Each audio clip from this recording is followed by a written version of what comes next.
Be ready, 5 seconds to go. Mr. Deputy Speaker, sir, the recommendation on certain observations of the board with regard to the policy on children of our country is really speaking a very good outcome and a very good exercise. I have patiently heard the views on the policy as they were expressed by our Honorable Deputy Minister on the last day of the previous session. I also congratulated him for his attitude towards the children. But I would like to point out a few things on this national policy on children which is followed in other countries as well as in India. In India, perhaps it is a known fact both from the point of view of religion and that of ancient thinking that the child is treated as God. Usually, it is a common phenomenon both in the villages and in the cities. The symbol is our devotion to children. It also indicates our expectations and our dreams about children.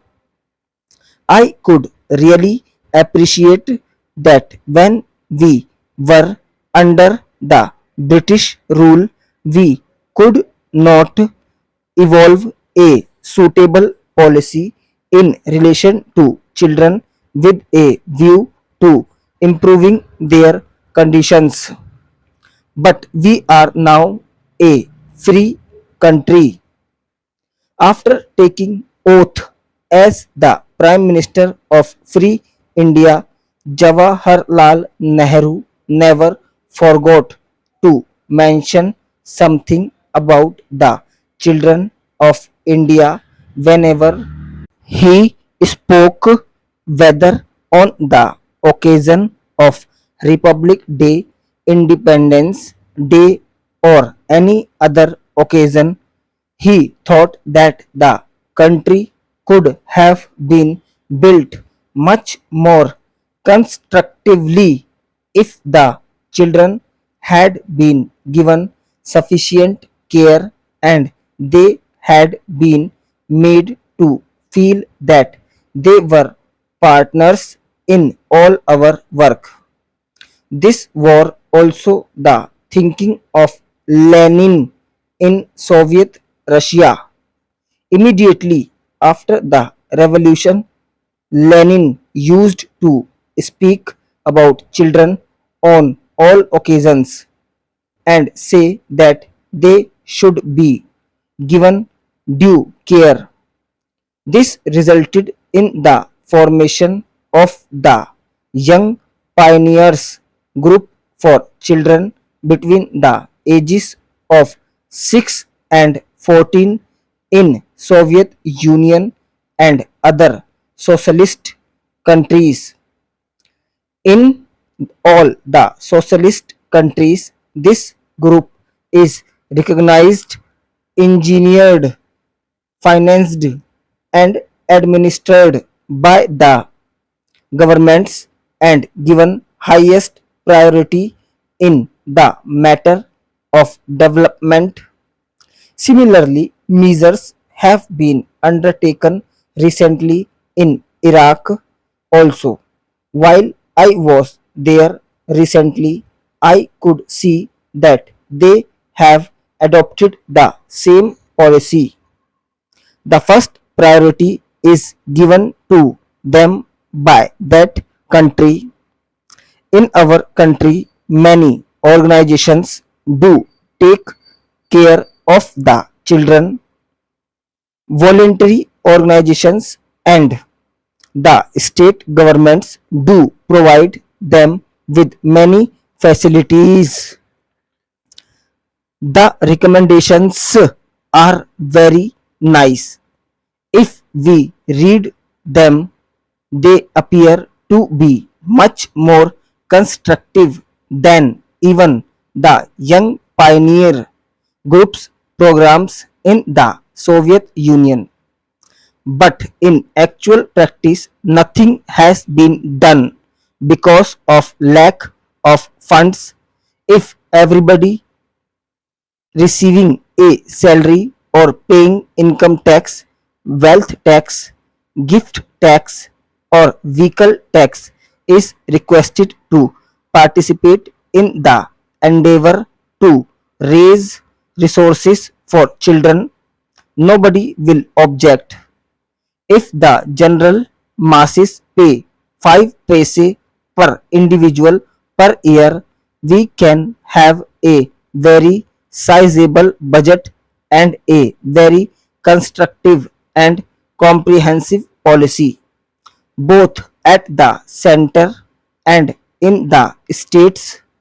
When a child grows into a young man, he talks of sports and games. Look at the budget allocation for sports and games, which would help the development of the mental and physical potential of the young of our country. It is a small amount in comparison to what they spend in Middle Eastern countries.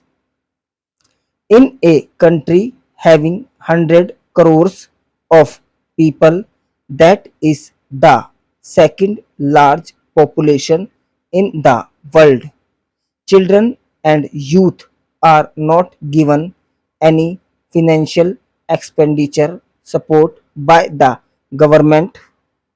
There is no compulsory item of expenditure for the promotion of the moral and cultural agents of the children in the national sphere.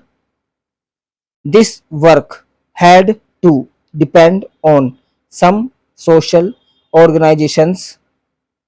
I do not object to the participation of voluntary organizations, but I do feel that when a country proclaims itself to be a socialist country or a country on its march towards socialism, the looking after the youth and children should be the basic pillar of the policy of the country. What is the position in our country? The children are badly neglected. They do not know even their own parents. In the words of Jawaharlal Nehru, when a child is born in this country, it should consider the country as its mother, and the country should consider the children as their own. Do our children think of our country in that way now?